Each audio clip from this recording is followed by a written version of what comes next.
ان تمام لوگوں کے لیے جو اندھیرے میں جانے کی ہمت کرتے ہیں، یہ کہانی ان دوستوں کی ہے جنہوں نے کھنڈر حویلی میں رات گزاری۔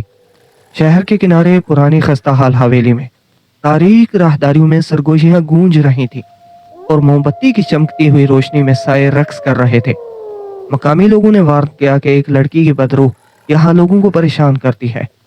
اس کی اذیت زدہ روح ان لوگوں سے بدلہ لینے کی کوشش کر رہی ہے جنہوں نے اس کو اذیت دے کر مارا۔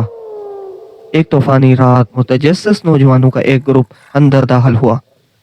جب وہ اندھیرے کمروں کی تلاش کر رہے تھے تو یکدم گھبرا گئے۔ جیسے ہی گھڑی کی سوئی آدھی رات کو ٹکرائی، ایک ٹھنڈک ان پر نازل ہوئی اور انہیں بہت دیر بعد احساس ہوا کہ وہ اکیلے نہیں ہیں۔ رات کو ایک خون آلود چیخ خالی حالوں میں گونجتی رہی اور وہ سب ایک ایک کر کے حویلی کے انتقامی جذبے سے بسم ہو کر بغیر کسی نشان کے غائب ہو گئے، اور آج تک ان کی قسمت دہشت کی ایک سرگوشی کی کہانی بنی ہوئی ہے۔